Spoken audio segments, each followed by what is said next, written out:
Still single at 35? Bet Christmas feels empty when you go home alone, while we have real families. Save your false concern for someone else. I have been married for a very long time now, sweetheart. If your imaginary husband does not owe your entire inheritance trust. Cancel the Crestview buyout immediately. Terminate their financial evaluation right now.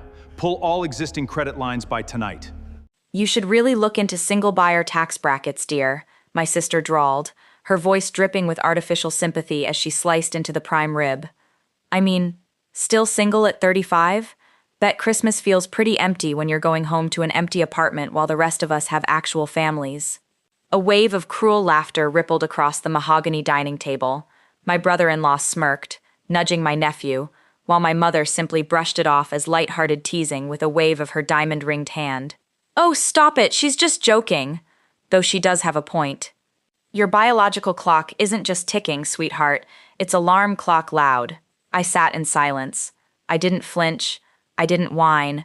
I didn't offer a desperate defense. I simply put my glass of red wine down on the white linen, met my sister's smirking eyes, and spoke steadily. Save the concern. I've been married for a long while. Mom halted mid-toast. The silver fork slipped from my sister's fingers, clattering loudly against her porcelain plate.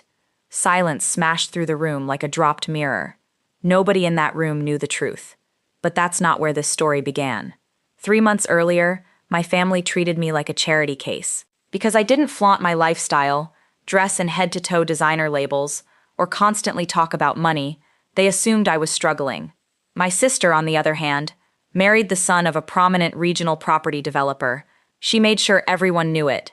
Every holiday was an audition for her superiority. She constantly made condescending remarks about my plain wardrobe, my quiet career in corporate consulting, and my lack of a high-profile partner. Some women just aren't built to attract powerful men, she had snickered during Thanksgiving, as my mother nodded along, offering me leftover Tupperware like I was starving. I let them believe whatever they wanted. They saw a meek, single, middle-aged woman living in a modest downtown condo. They had no idea I spent half my month traveling in private jets, overseeing multi-million-dollar international acquisitions, or that my husband's name was spoken in whispered, reverent tones in the highest corridors of finance. My husband and I had made a conscious choice when we met 5 years ago: keep our personal life completely private. He was the chief executive and major shareholder of a massive global investment firm, and I was a high-level strategic partner. We hated the superficial bloodsuckers that usually circled high-net-worth couples. We lived quietly, loved deeply, and signed a prenuptial agreement that protected our privacy fiercely. My family never met him because every time I invited them to low-key dinners, they canceled to attend my sister's extravagant, clout-chasing galas. Remember that detail. It matters later. The tension after my announcement was palpable. My sister was the first to break the shock with a cackle of pure disbelief. Married? You? She snorted, dabbing her lips with a napkin. Right. And I'm the Queen of England. Who did you marry? The guy who fixes your Wi-Fi? Did you fly to Vegas and sign a fake certificate just so you wouldn't feel like a total failure at Christmas? Show us a picture then, my brother-in-law sneered, leaning back in his chair. Or did he conveniently forget to show up for the holidays because he's imaginary? My mother sighed heavily, looking at me with pitiful disappointment. Honey, lying to make yourself feel better only makes this sadder. Just admit you're lonely. They were so arrogant, so supremely confident in their belief that I was beneath them. I stayed completely calm, taking another slow sip of my wine. I don't need to prove anything to you, I said softly. He's currently landing at the private terminal downtown, after finishing a board meeting in Tokyo. He'll be picking me up, shorty. My sister nearly choked on her wine. A private terminal. Oh, this is rich. Mom, she's actually lost her mind. That was her first mistake. Instead of letting it drop, my sister decided to push the stakes into the stratosphere. Her husband's family business was currently fishing for a massive $10 million buyout from a shadowy venture capital firm to save their firm from near bankruptcy, a detail my sister had been bragging about all evening, claiming her husband was a master negotiator. Tell you what, my sister sneered, pulling out her phone. Since you're married to a high flyer, why don't you have him walk through that front door right now? If he exists, I'll apologize on my knees. But if he doesn't, you sign over your share of Grandma's inheritance trust to us, because clearly you can't manage your own life. Deal, I said instantly, without a drop of sweat on my forehead. My mother gasped, but my sister looked like a predator that had just cornered its prey. They had no idea what was coming.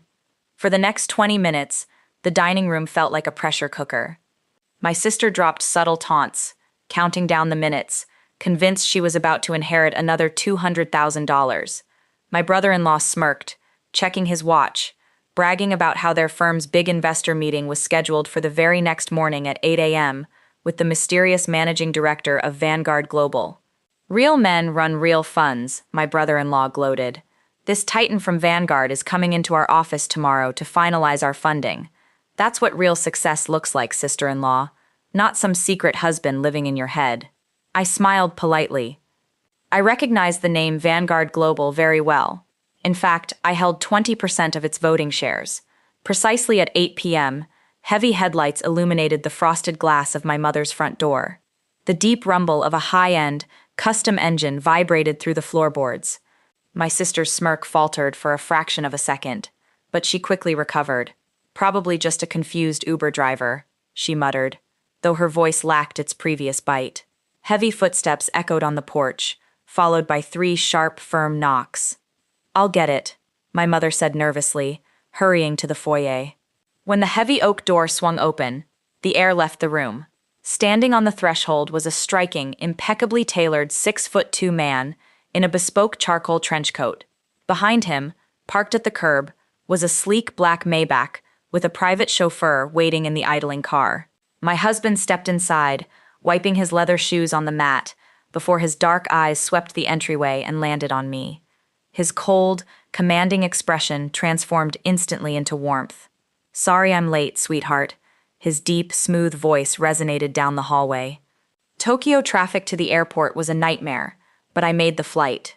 He walked straight past my stunned mother, wrapped an arm around my waist, and kissed me deeply on the lips. My sister sat frozen, her fork hovering midair.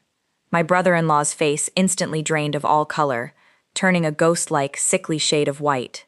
His eyes widened to the size of dinner plates, his jaw slacking so far I thought it might hit his plate. Boss?" My brother-in-law stammered, his voice cracking violently as he stumbled out of his chair, nearly knocking over his wine glass. Mr. Sterling?" The silence that followed was absolute. Dropped napkins, pale expressions, shocked gasps. My husband turned slowly, looking at my brother-in-law with icy indifference. "Do I know you?" I'm the VP of Operations at Crestview Logistics," my brother-in-law stammered, sweating profusely through his designer dress shirt. We have a final funding review with you at 8 a.m. tomorrow for the Vanguard Global buyout." My husband didn't look impressed. Instead, he casually looked down at my plate, noticing the cold food, then at my sister, whose mouth was opening and closing like a fish out of water. He then looked at me, his eyes sharpening. "Is this the family dinner you were telling me about?" he asked softly, though the tension in his jaw signaled danger. "The one where you said they like to tease you?" "It went a little beyond teasing tonight, darling," I said smoothly, taking his hand. My sister was just explaining how empty my life is, and my brother-in-law was betting my grandma's inheritance that you didn't exist. The temperature in the room plummeted to sub-zero. My husband slowly turned his full, terrifying authority onto my brother-in-law. "Is that so?" he said, his tone ominously calm. "You think my wife's life is empty? You think she needs your approval?" "No. Sir, please. It was a misunderstanding. A family joke," my brother-in-law whimpered, practically trembling on his feet. He frantically looked at my sister. Tell him it was a joke." My sister was completely paralyzed. Her arrogant facade had completely shattered into jagged, desperate pieces. We didn't know," she stuttered, her voice shaking violently. "Clearly," my husband said coldly. He pulled out his encrypted satellite phone, tapped the screen twice, and put it to his ear. "Julian, it's me. Cancel the Crestview buyout. Terminate the evaluation immediately. Flag their executives for high risk, and pull our existing credit lines by midnight." "No! Please, Mr. Sterling. No!"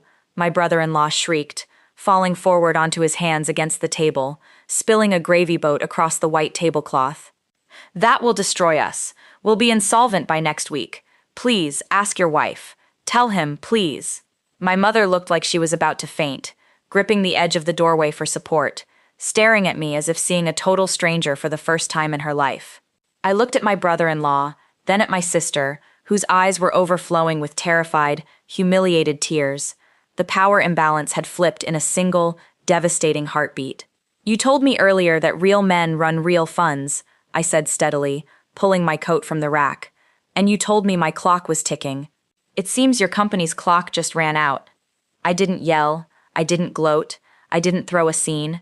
I simply smoothed down my jacket, slid my hand into my husband's, and offered my mother a soft, polite smile. Thank you for dinner, Mom. The roast was lovely. The revenge cascade was swift and unforgiving. By the following Monday, news leaked that Vanguard Global had not only pulled out of the deal, but had blacklisted Crestview Logistics across the entire financial district. Unable to cover their debts, my brother-in-law's family firm filed for emergency Chapter 11 bankruptcy within 3 weeks.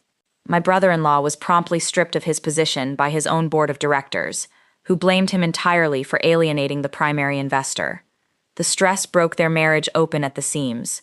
Facing foreclosure on their sprawling suburban mansion and swallowed by massive personal debt, my sister filed for divorce 2 months later. She tried calling me dozens of times. So did my mother. They left weeping voicemails, begging me to speak to my husband, asking for a second chance, apologizing endlessly for years of cruelty and disrespect. I never answered. Some bridges aren't meant to be rebuilt. They are meant to burn so bright that they light your way forward. Today, my husband and I are sitting on the balcony of our villa, overlooking the Amalfi Coast. The air is warm, the sea is calm, and for the first time in 35 years, my life is completely free of toxic noise. They spent years assuming I was nothing because I didn't roar. They forgot that the quietest person in the room is often the one holding the keys to the kingdom. Have you ever been underestimated by someone who had no idea who they were dealing with? Tell me your story in the comments. If you enjoyed this story, like, subscribe, and turn on notifications for more revenge stories every week.